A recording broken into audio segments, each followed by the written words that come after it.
జియా సాస్ ఎఫారిష్తో జియాతో వీడియో. అందరికీ నమస్కారం.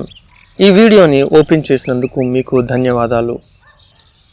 మీరు సోషల్ మీడియాలో ఎన్నెన్నో వీడియోలు చూస్తూనే ఉంటారు, కానీ ఈ ఒక్క వీడియో కోసం ఒక 5 నిమిషాలు కేటాయించండి. నేను చెప్పే విధానం చాలా స్లోగానే ఉండొచ్చు, కానీ ఖచ్చితంగా ఏదో ఒక మంచి విషయాన్ని అయితే మీరు నేర్చుకునే వెళ్తారు. దయచేసి ఈ వీడియోను చివరి వరకు చూడండి.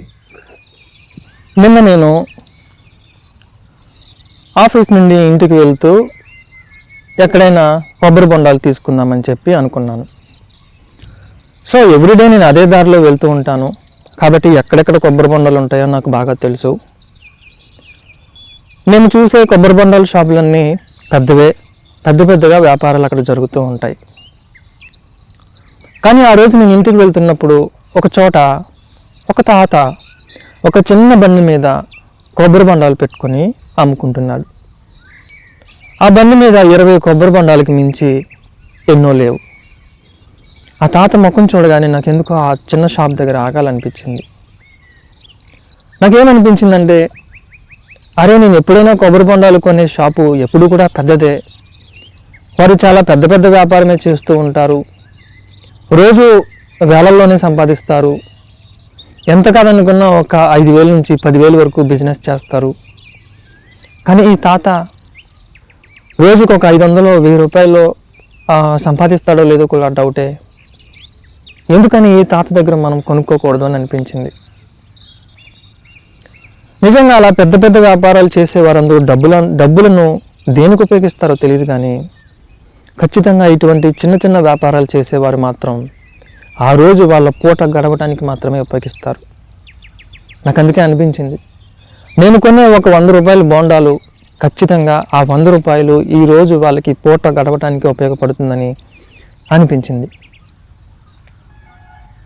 సో ఆ తాత దగ్గర ఒక 100 రూపాయల బోండాలు కొట్టుకొని ఇంటికి తీసుకెళ్ళాను.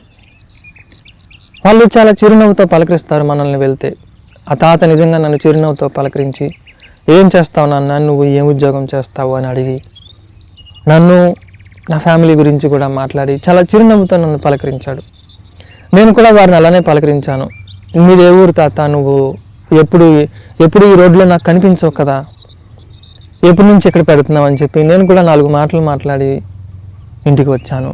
వారు చాలా సంతోషంగా ఫీల్ అయ్యారు. ఈరోజు ఈ వీడియో చూస్తున్న నువ్వు ఈ ఒక్క చిన్న లక్షణాన్ని అలవాటు చేసుకో. అదేంటంటే, నువ్వు ఎక్కడైనా ముసలి వాళ్ళు కూరగాయల కొట్లు కానీ, ఫ్రూట్ షాప్స్ కానీ, కొబ్బరి బొండాలు కానీ, లేదా చిన్న టిఫిన్ సెంటర్లు కానీ, లేదా చిన్న చాట్ బండ్లు కానీ నడుపుతున్నట్లయితే సాధ్యమైనంత వరకు వాళ్ళ దగ్గరికి వెళ్ళడానికి ప్రయత్నించు. ఎందుకంటే నువ్వు కొనే 100 రూపాయలు 200 రూపాయల సరుకులు ఆ రోజు వాళ్ళకి పూట గడవడానికి ఉపయోగపడుతుంది. ఇంకా వారిలో మెచ్చుకోవాల్సిన విషయం ఏంటో తెలుసా, అంత వయసు వచ్చినా కానీ వాళ్ళ పిల్లల మీద, వాళ్ళ కొడుకులు కూతుర్ల మీద డిపెండ్ అవ్వకుండా రోజుకి 500-1000 రూపాయలు సంపాదించుకొని వాళ్ళ కడుపుని నింపుకుంటున్నారే తప్ప వేరే చెడు పనులు ఏమీ చేయట్లేదు. సాధ్యమైనంత వరకు అటువంటి ముసలి వారికి సాయం చేయడానికి ప్రయత్నించు. ఇంకా నువ్వు గమనించాల్సిన విషయం ఏంటో తెలుసా, నువ్వు ఎప్పుడైనా అటువంటి చిన్న షాపులకు వెళ్ళి ఆ ముసలమ్మలతో, ఆ ముసలమ్మలతో, ఆ తాతతో మాట్లాడు. ఖచ్చితంగా వారు నిన్ను ప్రేమగా పలకరిస్తారు. ఏం మనవడా, ఏం మనవరాలు అనే పిలిపే తప్ప వారిలో ఆ పొగరు ఉండదు, అహంకారం ఉండదు. చాలా ప్రేమగా మనవడా, మనవరాల అని పలకరిస్తారు నిన్ను. ఇంకొకటి గమనించావా, వాళ్ళ దగ్గర సపోజ్ నువ్వు 1 కేజీ బంగాళదుంపలు కొనుక్కున్నావు అనుకుందాం, ఇంకో 2 దుంపలు వేసుకోనన్నా, లేదా ఇంకో 2 వంకాయలు వేసుకోనన్నా అని చెప్పి ప్రేమగా నీకు చెప్తారే తప్ప నీ దగ్గర డబ్బులు గుంజేయాలని, నీ దగ్గర ఎక్కువ రేటుకి అమ్మేయాలని చెప్పి వాళ్ళు ఆశపడరు. వారిలో ఆ ప్రేమ, జాలి ఎక్కువగా ఉంటుంది.